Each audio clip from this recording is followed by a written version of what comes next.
La verdad que es un reto. Lo que hoy me corresponde hacer a mí es todo un reto, es todo un desafío, y ahora diré por qué. Pero antes quisiera, como siempre, empezar hablando de algo que me ocurrió hace mucho tiempo. Quizá los que sois de Málaga, los que sois de aquí, de hace mucho tiempo, mucho tiempo, aquí en Málaga no había hipermercados, no existía eso, hasta que llegó el hiper. Creo que fue en 1975. Cuando yo era pequeño, hace ya un montón de años, la verdad que cuando mis padres iban a comprar ahí, de vez en cuando era toda una aventura. Para los niños realmente era como salir de excursión. Era apasionante. Ir a un sitio donde estaba lleno de distintos tipos de comida, de todos colores, muchos dulces, muchos chocolates. Y había algo especialmente que nos encantaba, ¿no? Era subirnos al carrito y que nos empujaran. Todos los carritos tenían niños subidos.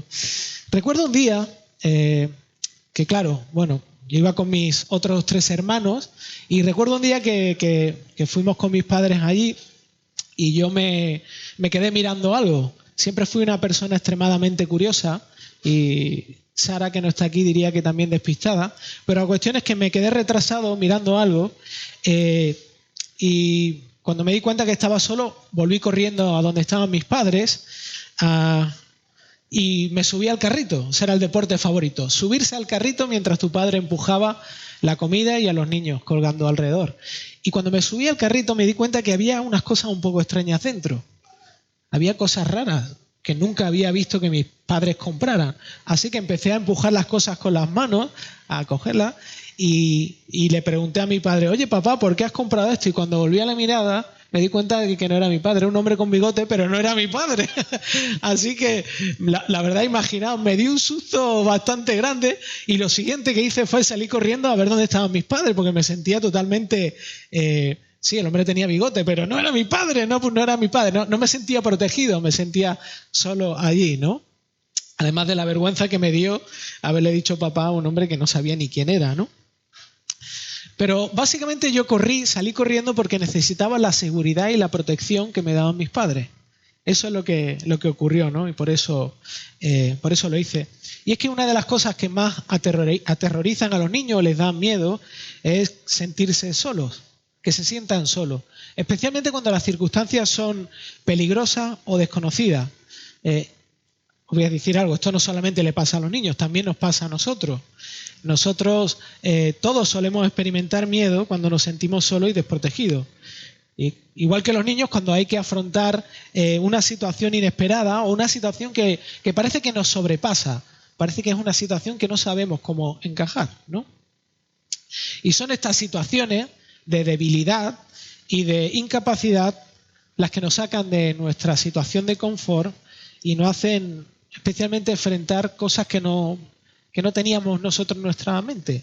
No entraba en nuestra mente, no teníamos los planes. Yo, cuando estaba en el hipermercado, no tenía en mis planes que la persona con la que estaba no era mi padre. Lo que acabamos de leer nosotros, hace un momentito, que María ha leído, es un pasaje que está en el Evangelio de Juan, y es un pasaje bastante interesante porque lo que está ocurriendo ahí es algo muy parecido a la sensación que yo tuve cuando dejé de ver a mis padres. Y vamos a mirar brevemente el contexto de este pasaje. Antes de llegar a esta parte del capítulo 14 de Juan, anteriormente, Jesús le había dicho varias veces a sus discípulos que tenía que marcharse, que tenía que irse. Claro, Jesús estaba hablando de marcharse, pero en realidad lo que estaba diciendo es que Jesús tenía que ir a la cruz a morir. Eso es lo que le estaba diciendo, tenía que experimentar la muerte. Y eso significaba para sus discípulos que iban a dejar de experimentar la relación y la cercanía que tenían con Jesús. Para que entiendas cuál era la sensación y lo que estaban viviendo los discípulos de Jesús, imagínate que tú estás casado, si no estás casado, si estás casado no te lo tienes que imaginar, porque ya lo sabes, pero imagínate que estás casado, tienes una relación cercana a tu matrimonio y tu cónyuge, tu esposa o tu marido, de pronto te dice: mira, la verdad que estamos tan bien y te quiero tanto que me voy, que te dejo. quedarías totalmente aturdido, o sea, no podrías comprender lo que está pasando. Una de dos, o se le ha ido la cabeza o me está mintiendo, no sabrías bien, ¿no? Esta es justamente la situación en la que estaban los discípulos. Los discípulos de Jesús lo seguían porque lo amaban y porque habían dejado todo absolutamente por él. De hecho, vivían con Jesús, convivían constantemente con él, ¿no? Ellos mismos desecharon sus proyectos de vida y querían seguirlo. Pero además, en una conversación anterior del contexto que estamos viendo ahora de este texto, no solamente ocurrió esto, que le dijo Jesús que se marchaba, sino que uno de sus discípulos, que se llama Pedro, ¿vale? Jesús tiene una conversación más cercana con él y le dice, ¿sabes una cosa, Pedro? Tú que quieres estar tanto conmigo, en realidad no quieres estar tanto conmigo. Tú me vas a negar, tú vas a decirme que no me conoces. Y en este contexto es muy importante, ¿por qué? Porque Pedro era uno de los discípulos más apasionados de Jesús. Y Jesús le está diciendo a este, que era el más apasionado y que el resto que veían a Pedro decían, este es alguien que realmente ama a Jesús. Jesús mismo le está diciendo que en realidad no lo ama. O sea, para que entendáis también esto, es como cuando yo iba a la universidad. Lo que está pasando es similar, como cuando yo iba a la universidad después de hacer un examen y miraba en el tablón de anuncios las notas. Empezaba a mirar las notas y si me encontraba con un compañero que yo consideraba brillante y que realmente era brillante y tenía un suspenso, no tenía que seguir buscando mi nota. O sea, si esta persona, si este chico había suspendido, obviamente yo también estaba suspenso. Esto es un poco lo que ellos estaban viendo. Si Pedro iba a suspender, nosotros vamos a suspender también. Así que quiero que entendáis la situación dramática. O sea, realmente había un espíritu de desánimo, de miedo, de no entender lo que estaba pasando, de perder a Jesús de su lado, y esto realmente los tenía abrumados a ellos, ¿no? Es en este contexto donde Jesús le habla a sus discípulos de alguien, le habla del Espíritu Santo. Empieza a hablarles de algo que ellos van a recibir. Y mi intención esta mañana no es que miremos el texto de una forma exhaustiva por dos razones. Primero, porque hay muchísimas cosas, y segundo, porque tratar de explicar al Espíritu Santo, os voy a decir algo, es imposible. Es más difícil tratar de explicar y entender al Espíritu Santo que irte a la playa, cualquiera de las playas de Málaga, todas si quieres, y contar los granos de arena que hay. Entre otras cosas porque el Espíritu Santo es infinito, es inmutable, y este que está aquí arriba es bastante finito y limitado. Pero bueno, mi intención es que respondamos a esas tres preguntas que tenéis en el bosquejo a través de los versículos de este texto y a través de lo que Jesús está diciéndole a sus discípulos, ¿vale? Así que lo primero que me gustaría que nos parásemos un momentito es para definir o para recordar quién es el Espíritu Santo. Como he dicho, incluso para poder entender un poquito quién es el Espíritu Santo tendríamos que coger la Biblia ahora mismo y leérnosla de tapa a tapa. Habría que hacerlo ahora, pero tranquilos que no lo vamos a hacer. No lo vamos a hacer. Llegaremos a casa a comer a su hora. Cuando pensamos en el Espíritu Santo, normalmente se nos viene a la mente la siguiente imagen. Que el Espíritu Santo es un tipo especial de poder, de energía o de fuerza que nos ayuda en los momentos de necesidad. Eso normalmente, cuando pensamos en el Espíritu Santo de una manera superficial, lo que nos viene a la cabeza. Es como si te pusieran una inyección mágica de potencia que te impulsa a superar las situaciones complicadas de la vida cristiana. Es un poco parecido, conocéis a Asterix y Obelix, ¿no? Supongo que sí, porque es un cómic muy conocido, tienen películas. Pero es un poco como lo que experimentan estos galos, ¿no? Cuando llega Panoramix, que es el druida, y hace una poción mágica, y entonces beben un poco de poción mágica y esto les da unas capacidades increíbles a estos galos para, obviamente, defenderse de los romanos. Y a veces pensamos que el Espíritu Santo es algo así, ¿no? Es como la poción que prepara el druida, ¿no? Y que Obelix siempre quiere beber más de ella. Ahora, la Biblia no habla de una forma tan directa de la persona del Espíritu Santo. No la define de una forma tan directa como lo hace con el Padre y con el Hijo, sino que lo que tenemos que hacer es conocerlo a través de las afirmaciones indirectas que hace la Biblia. Y a través de esas afirmaciones indirectas, aunque no vamos a conocer con profundidad el Espíritu Santo, porque obviamente no tenemos la capacidad, sí que podemos obtener información suficiente, ¿vale? Voy a poner una definición, es un intento de definición que expresa o trata de expresar lo más preciso posible quién es el Espíritu Santo. Y la voy a leer, ¿vale? Despacito. Dice: el Espíritu Santo es una de las tres personas que forma parte de Dios, de la Trinidad, lo que nosotros conocemos como la Trinidad, que compartiendo la misma esencia con el Padre y el Hijo, tiene una función especial y complementaria en el plan de salvación de Dios para el ser humano. La voy a leer otra vez. El Espíritu Santo es una de las tres personas que forma parte de Dios, que compartiendo la misma esencia con el Padre y el Hijo, tiene una función especial y complementaria en el plan de salvación de Dios para el ser humano.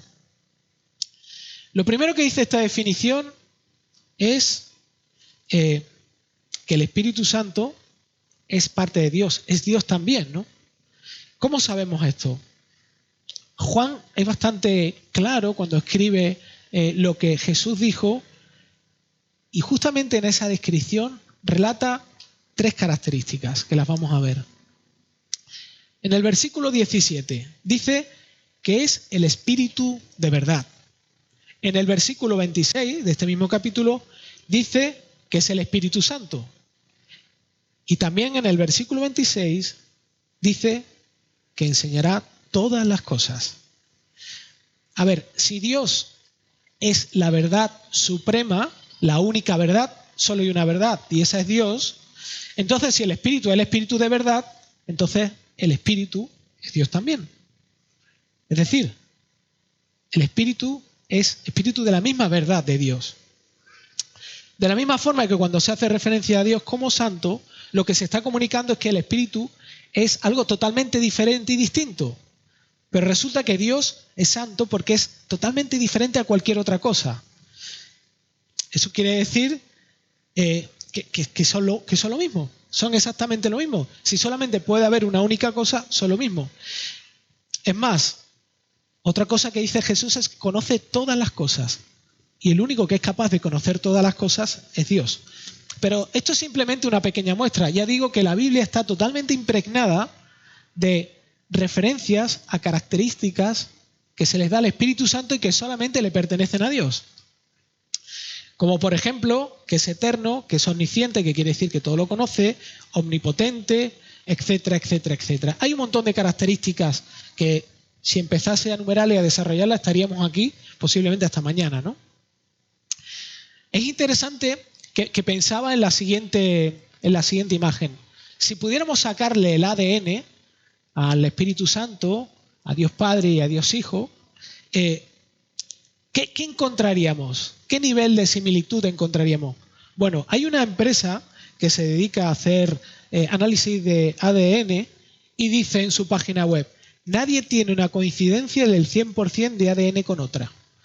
Lo que está diciendo es que dos personas, aunque sean familia, no coinciden en su ADN al 100%.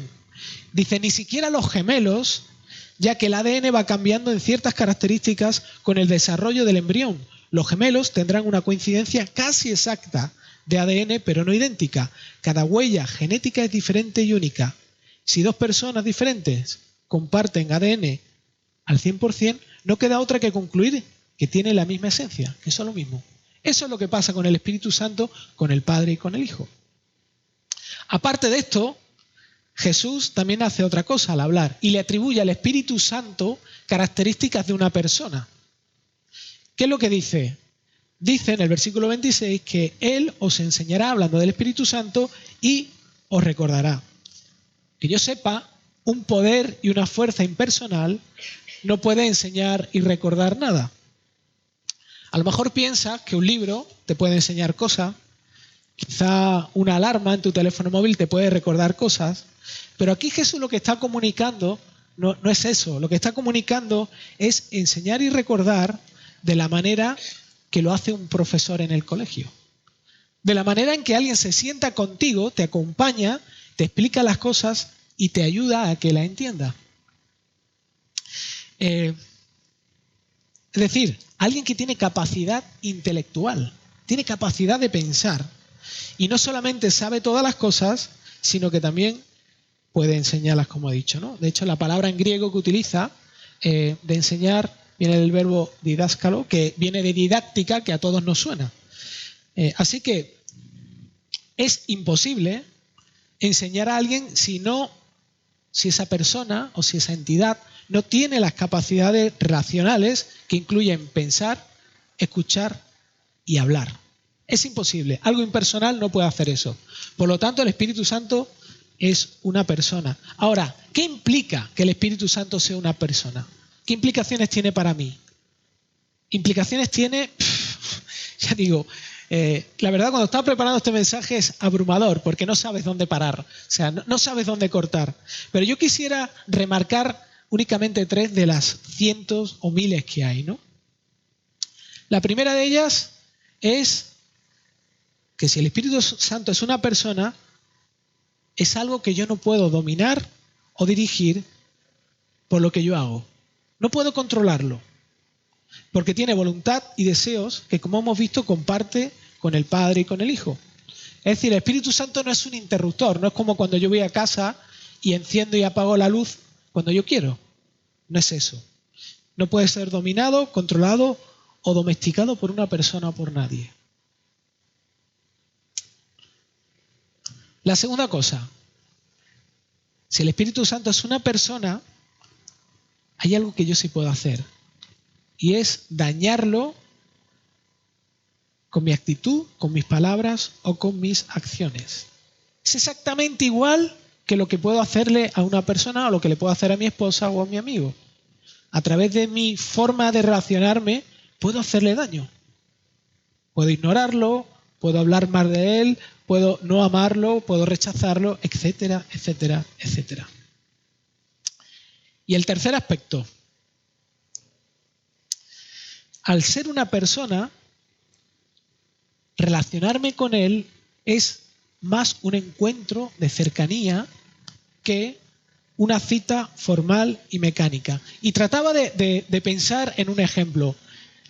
Sé que es imperfecto, pero hay una diferencia abismal entre ir a una máquina de comida fría y poner unas monedas y pulsar el número y que te la dé, a que tú vayas a un restaurante, te sientes y puedas hablar con el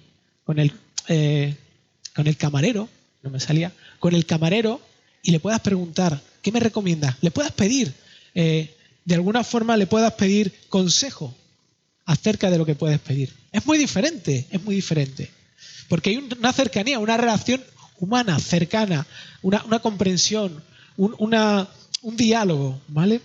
Y eso es lo que el Espíritu Santo nos ofrece por ser una persona. Bien, hasta aquí un resumen muy breve de quién es el Espíritu Santo, a la luz de lo que dice Jesús aquí en este pasaje. Lo siguiente que quiero hablar con vosotros, y quizá aquí esté un poquito más de tiempo, es ¿para quién es el Espíritu Santo? Porque Jesús está hablando aquí. Le está diciendo a sus discípulos para quién es el Espíritu Santo, ¿no? Está claro que lo que dice Jesús aquí es que el Espíritu Santo solamente es para aquellos que creen en Él.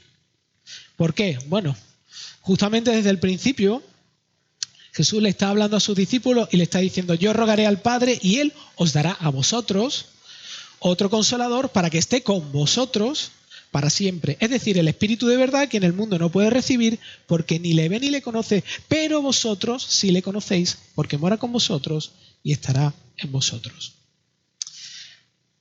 Esto es lo que Jesús le dice. Un poco más adelante hemos leído también que Judas hace la siguiente pregunta a Jesús. Le dice: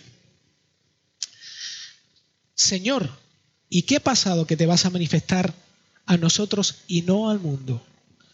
Está claro que en este diálogo y en esta pregunta hay un contraste grande entre dos tipos de personas: los que creen y los que no creen, los que le conocen, obviamente a Jesús, y los que no le conocen. Por eso Jesús está diciendo que solo los que creen en Él y le conocen pueden vivir la experiencia del Espíritu Santo en su vida. Solo ese tipo de personas, no otro tipo de personas. Ahora bien, es importante el detalle de lo que dice Jesús también. acaba de decir en el versículo 17 que nadie puede recibir a Jesús porque no lo ve ni lo conoce. Nadie puede recibir a Jesús porque no lo ve ni lo conoce. Dice Jesús que la gente no está interesada en recibirlo. Cuando Juan usa la palabra mundo, que es la palabra que se utiliza aquí en el versículo 17, no se refiere al planeta, sino se refiere a todas las personas que viven en el planeta, a todos los seres humanos que han vivido en la tierra. A eso se refiere. Por lo tanto, lo que Jesús está diciendo es que nadie puede recibir al Espíritu Santo por su propia voluntad, porque nadie está interesado en recibir a Jesús. Además, como hemos leído, no solamente el Espíritu Santo, sino el Espíritu de la verdad, y esto implica que nadie está interesado en la verdad, que es justamente lo que Jesús está hablando con unos judíos en el capítulo 8, unos cuantos capítulos más atrás. Él tiene un diálogo con unos cuantos judíos que dice que habían creído en él. Estos judíos, no vamos a leer el capítulo porque si no nos alargaríamos, pero estos judíos están hablando con Jesús y supuestamente Juan registra que eran judíos que habían creído en él. Y Jesús les estaba enseñando acerca del Evangelio. Y le estaba diciendo, mira, necesitáis realmente creer en el Evangelio para que seáis libres de verdad. Tenéis que aceptar el Evangelio, tenéis que aceptar mis palabras, tenéis que aceptar lo que yo digo. ¿Vale? Es lo que dice ahí, ¿no?, en el versículo 31, los judíos que habían creído y que Jesús le estaba diciendo, si permanecéis en mi palabra, si creéis en el Evangelio, verdaderamente sois mis discípulos y conoceréis la verdad y la verdad os hará libre. Estas personas creían en Jesús, pero realmente lo que estaban haciendo es, vivían dependientes de todas aquellas cosas que les hacían sentirse orgullosamente seguros y cerca de Dios. Eran judíos, pues lo que hacían era hacer cosas buenas por Dios, de manera que ellos pensaban que estaban bien. Decían, vale, estupendo Jesús, tú eres el Mesías, tú eres quien dices ser, pero nosotros seguimos aferrados a la ley, a cumplir, a portarnos bien, etcétera, etcétera, etcétera. Si esto lo trajéramos a nuestro contexto actual, estas personas quizá podrían ser las que están decididas a creer en Jesús, pero no están dispuestas a que lo que dice Jesús los desnude, a que expongan la realidad de sus vidas, a que los libere de aquellas cosas donde tienen puestas la seguridad de su vida, su identidad y su satisfacción. Así que no somos muy diferentes a los judíos. Es por eso que es muy importante ver a qué tipo de personas Jesús les promete el Espíritu Santo. Vale, a sus discípulos, pero ¿cómo define Jesús a estas personas, a los que creen en Él? Es muy interesante que Jesús no dice que estas personas sean cristianos, ni que sean hijos de Dios, ni que sean creyentes, ni siquiera que sean discípulos. ¿Cómo las define Jesús? Bueno, lo hace en los versículos 15, 21, 23 y 24. Jesús dice en el 15, si me amáis, guardaréis mis mandamientos. En el 21, el que tiene mis mandamientos y los guarda, ese es el que me ama. Y el que me ama será amado por mi Padre y yo lo amaré y me manifestaré a él. En el 23, y Jesús le dijo, si alguno me ama, guardará mi palabra. Y continúa, 24, el que no me ama, no guardará mi palabra. En estos versículos, estas personas son descritas como aquellas que aman a Jesús y como resultado, y esto es muy importante, son personas que aman a Jesús y como resultado guardan sus mandamientos, guardan lo que Él ha dicho, guardan sus palabras, atesoran el Evangelio en su vida. ¿Por qué? Porque el versículo 21 y 24, el verbo guardará está en futuro. Está hablando de una acción que es consecuencia de amar a Jesús. Es decir, son todos aquellos que encuentran a Jesús tan valioso que están dispuestos a aceptar todo lo que Él les pide con tal de no perder su cercanía. ¿Qué es lo que está diciendo Jesús realmente? Yo me acuerdo bastante bien de cuando Sara y yo éramos novios. Me acuerdo bastante bien. Me acuerdo de que yo tenía más pelo. Tenía bastante menos dinero porque era estudiante. No teníamos coche. Pero sí me acuerdo que había algo que tenía mucho poder. A mí nadie me tenía que convencer o obligar a que yo fuera a recoger a Sara andando a su casa y de ahí nos marchásemos hasta el parque de Málaga andando. Aproximadamente yo creo que habrá unos 4 o 5 kilómetros, quizá, ¿no? De mi casa a donde vivía Sara antes habría como 1,5 kilómetros. Luego dábamos una vuelta por el parque de Málaga andando, a veces íbamos hasta el puerto andando, yo volvía hasta donde vivía Sara andando y me volvía a casa andando. Nadie me tenía que obligar. Yo no me levantaba por la tarde, cuando terminaba lo que tenía que hacer la facultad, estudiar y decía, bueno, voy a recoger a Sara y voy a obligarme a ir con ella y voy a tener que obligarme. No, yo quería ir con ella. No me importaba andar, no me importaba caminar lo que hiciera falta por estar con ella y pasar horas andando, ¿no? ¿Por qué? Está claro, ¿no? Lo que está diciendo Jesús aquí es que el amor cambia la obligación por deleite. Cuando algo no te gusta, cuando algo no te atrae, tienes que obligarte a hacerlo. Pero cuando eso te apasiona, cuando eso realmente es valioso para ti, cuando se convierte en un tesoro, cuando realmente lo amas, entonces lo disfrutas. Lo que está diciendo aquí Jesús es que aquellos que lo aman, aquellos que lo han encontrado como un tesoro, no solamente cumplirán sus mandamientos, no solamente apreciarán el Evangelio, sino que recibirán el Espíritu Santo. Ahora bien, ¿cómo nosotros podemos amar más a Jesús? Si esa es la clave, si realmente los que van a recibir el Espíritu Santo son los que aman a Jesús, entonces, ¿cómo amo más a Jesús? Bueno, Juan responde a nuestra pregunta. En la primera epístola, en el capítulo 4, versículo 19, nos dice algo muy, muy importante. Que nosotros amamos porque Él nos amó primero. Es decir, nuestro amor por Dios no depende de nosotros, depende de Él. Sí, es algo que nosotros sentimos, que nosotros vivimos, que nosotros llevamos a cabo, pero es disparado por Él. Es algo que Él hace en nosotros. Es decir, nuestro amor por Él es una respuesta por causa de cómo nos amó y cómo nos ama. Además, esta clase de amor que el amor de Dios produce en nosotros no solamente es algo emocional, no es una cuestión emocional, no es que yo me sienta bien solamente o que se quede en algo superficial, sino que nos mueve a desear obedecerlo porque ahora podemos ver su increíble grandeza y belleza y porque podemos ver que lo que Él quiere para nosotros es bueno, es muy bueno y viene de alguien que realmente nos ama. ¿Vale? Y ahora vamos a mirar el último de los puntos, que es, vale, genial, el Espíritu Santo ya tengo una idea de lo que es, ¿vale? Lo segundo es, ¿quién puede recibir el Espíritu Santo? ¿Cómo puedo recibirlo? ¿Qué necesito? Y el tercero de los puntos es, ¿por qué necesito el Espíritu Santo? Bueno, si anteriormente había mucho que decir respecto a estas preguntas, en esta, el Espíritu Santo, una persona que es creyente no puede vivir sin el Espíritu Santo. Es como el aire que respiras. Absolutamente tu vida debe depender y depende de Él. Diciendo esto, yo quiero sintetizar mucho 3 aspectos y tocarlos quizás de una forma más rápida que nos ayuden a recordar, especialmente para personas que quizás no estén viendo, que no estén aquí y que no sepan esto porque no conozcan a Jesús. Pero lo primero que necesitan saber y nosotros recordar es que es imposible creer y conocer a Jesús sin la ayuda del Espíritu Santo. Es imposible, es imposible.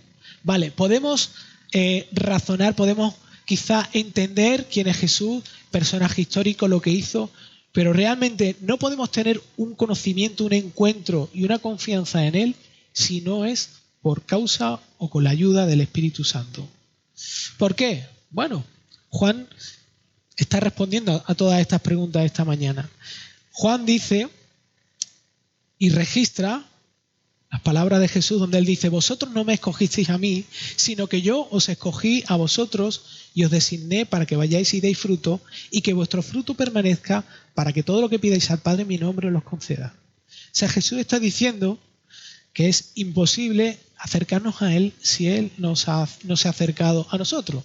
Básicamente lo que está diciendo es que si Jesús no toma la iniciativa, nadie puede creer en Él, nadie puede seguirlo, nadie puede ser su discípulo, nadie puede amarlo y nadie puede recibir el Espíritu Santo. Incluso los discípulos que estaban con Jesús, antes de que Él los llamara, antes de que Él los conociera, Jesús fue a llamarlos, los llamó por nombre y los trajo, antes de que Él hiciera eso, ellos no podían conocerlo. Ellos no eran parte de los que amaban a Jesús. De la misma manera, si tú eres creyente, si tú ahora mismo tienes una relación con Cristo real y profunda y verdadera, no es gracias a ti, es gracias a Él. Es gracias a lo que Él ha hecho. Segundo aspecto. Es imposible amar a Jesús y tener una relación verdadera con Él sin el Espíritu Santo. No podemos hacerlo. Aunque muchas veces dentro de la Iglesia solemos enfatizar el aspecto sobrenatural del Espíritu Santo, especialmente para hacer cosas sobrenaturales, milagros y sanar enfermedades, etcétera, etcétera, etcétera, que son cuestiones que están registradas en la Biblia. Lo que Jesús está diciendo es que la función principal del Espíritu Santo es enseñarnos y recordar. Es darnos una capacidad de poder ver mejor. Es, como hablábamos esta mañana, poder ver la realidad del Evangelio y que se haga carne dentro de nosotros. Pero eso no es todo. No solamente eso.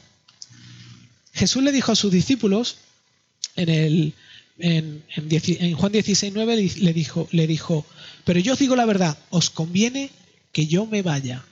Porque si no me voy, el Consolador no vendrá a vosotros, pero si me voy, os lo enviaré.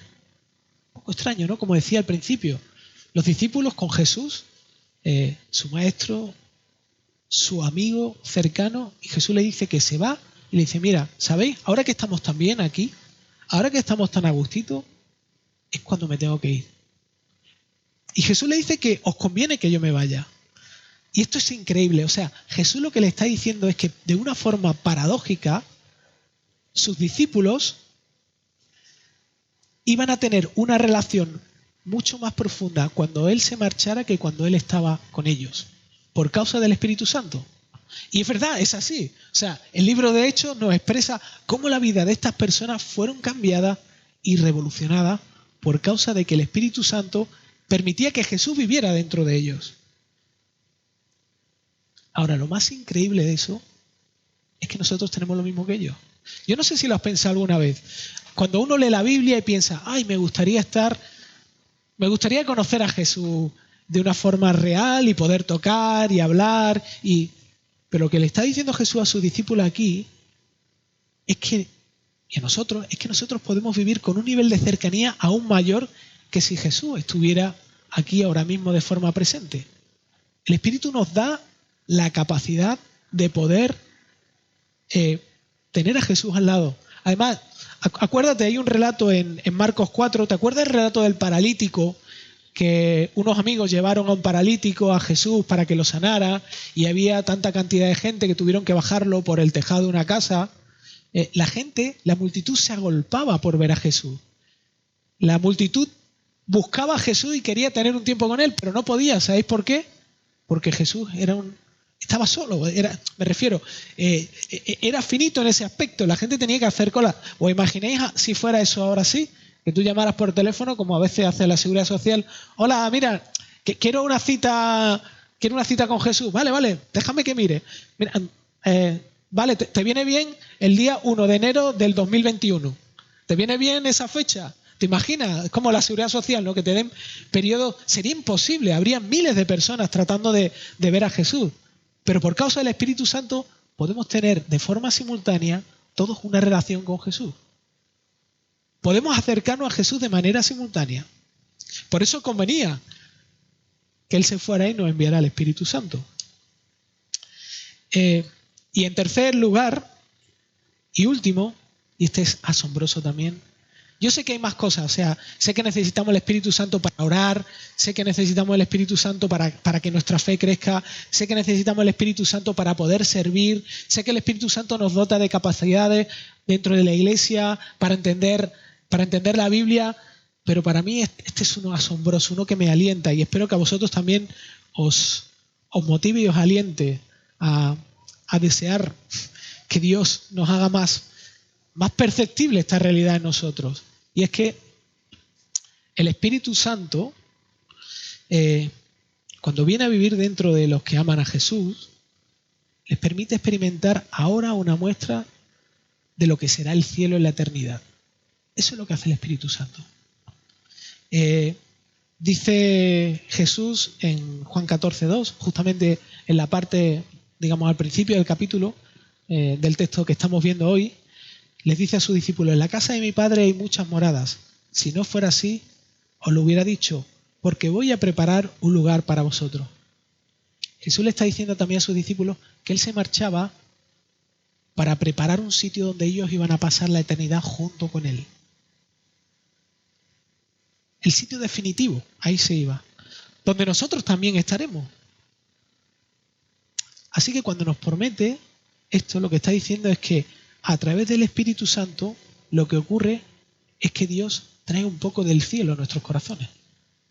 Jesús fue a preparar eso, pero al enviar al Espíritu Santo es como hay una pequeña conexión donde nosotros podemos empezar a experimentar cómo será el cielo. Con pinceladas. Es como cuando antes de comer, ¿no?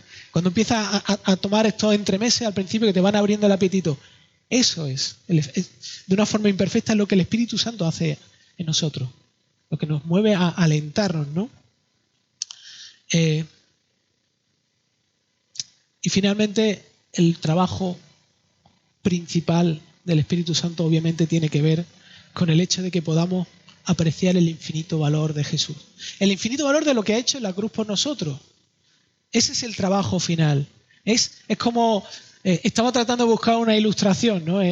A veces nosotros nos movemos en lugares como oscuros, ¿no? Y pensaba hace mucho tiempo, también se nota que soy viejo, ya estoy como los abuelos contando historias del pasado, ¿no? Pero hace mucho tiempo atrás, los más mayores lo sabréis, cuando tú ibas al cine había un acomodador y la función del acomodador era acompañarte y con la linterna iluminarte el camino y llevarte al sitio donde tú tenías que sentarte, ¿no? Eso ya no se lleva. Ahora cada uno a donde tenga que ir o está numerada, etcétera. Pero pensaba en el Espíritu Santo desde esa perspectiva, ¿no? No es la luz. El Espíritu Santo no es la luz solo. Es la persona que en medio de la oscuridad Jesús ha enviado para acompañarte e iluminarte el camino y que realmente puedas llegar al sitio donde veas a Cristo, ¿no? Donde veas, usando una ilustración perfecta, veas esa película, la película de la vida de Jesús y lo que Él ha hecho para ti, ¿no? Lo que Él ha hecho para ti y lo que sigue haciendo para ti.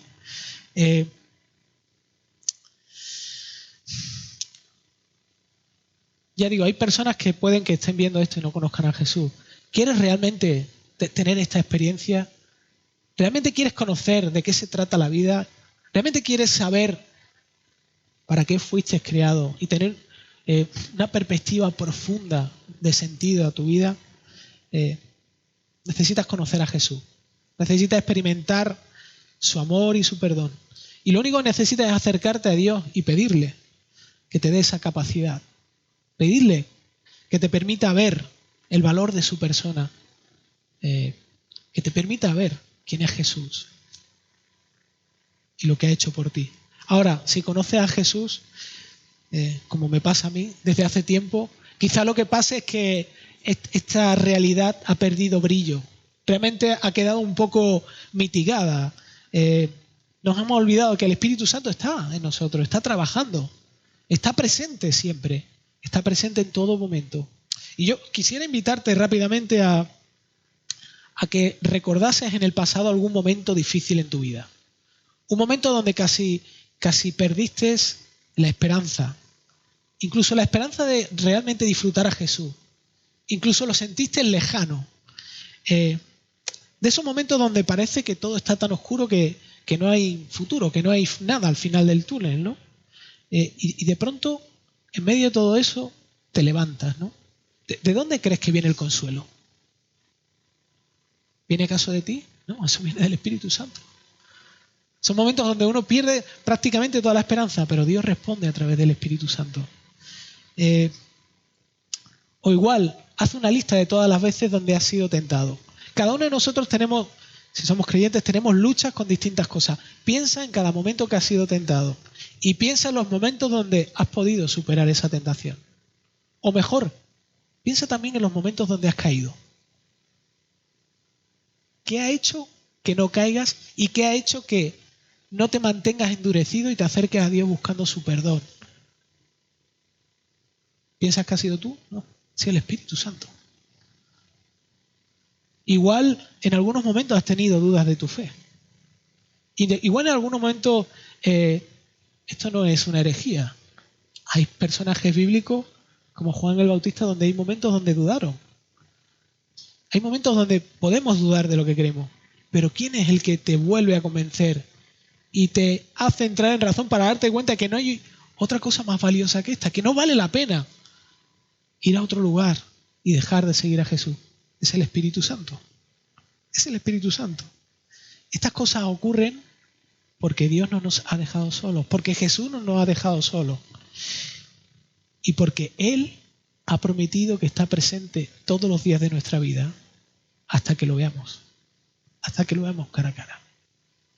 Así que espero que estas palabras y este ratito que hemos estado juntos esta mañana aquí nos ayuden justamente a recordar que el Espíritu Santo no es alguien ausente, es el regalo de Dios para aquellos que aman a Jesús, es aquel que nos cambia, es aquel que nos alienta y que podamos pedirle a Dios que nos regale y que nos permita tener una percepción más cercana de que a través de Él podemos tener una experiencia de no sentirnos solos, de esperanza, de ánimo y de un verdadero amor.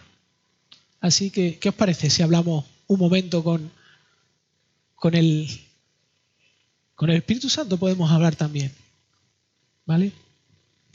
Señor, la verdad que es abrumador recordar en estos términos todo lo que implica, no solamente ver la cruz como a tu Hijo sufriendo por nosotros, sino las implicaciones que tiene de lo que hemos recibido por causa de lo que Él ha hecho.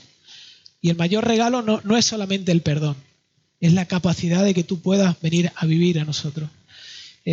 Tristemente olvidamos esto una y otra vez, tristemente nos resulta a veces algo tan machacado que no conmueve nuestros corazones, y es por eso que te pedimos que nuevamente, como cada domingo, como cada vez que nos reunimos juntos, te pedimos que la luz que solamente tú tienes alumbre nuestros ojos y nos saque de esta ceguera temporal. Igual pedimos por las personas que no te conocen aún, Señor, y que no han podido tener esta experiencia real en su vida, para que puedan acercarse a ti y pedirte de una forma sincera y real que tú revoluciones sus vidas. Y a la vez queremos volver a pensar en todo lo que tú eres capaz de hacer y transformar en nuestras vidas, y cómo poder percibir el regalo de lo que tú tienes para nosotros en la eternidad, y cómo eso nos alienta a querer que otras personas no solamente lo disfruten, sino especialmente que estén con nosotros admirándote y engrandeciéndote juntos, Señor. Así que buscamos tu gloria, buscamos el disfrute de tu persona en nuestras vidas, y que eso produzca un tipo de vida tan diferente, tan radical en tantas áreas, y que poco a poco eso vaya descubriendo el carácter de Cristo en nosotros y que el nuestro vaya cada vez reduciéndose y minimizándose. Así que lo oramos y lo pedimos, te lo pedimos a ti, a Dios Padre, lo hacemos en el nombre de tu Hijo, de Jesucristo, y lo hacemos en el poder del Espíritu Santo. Amén.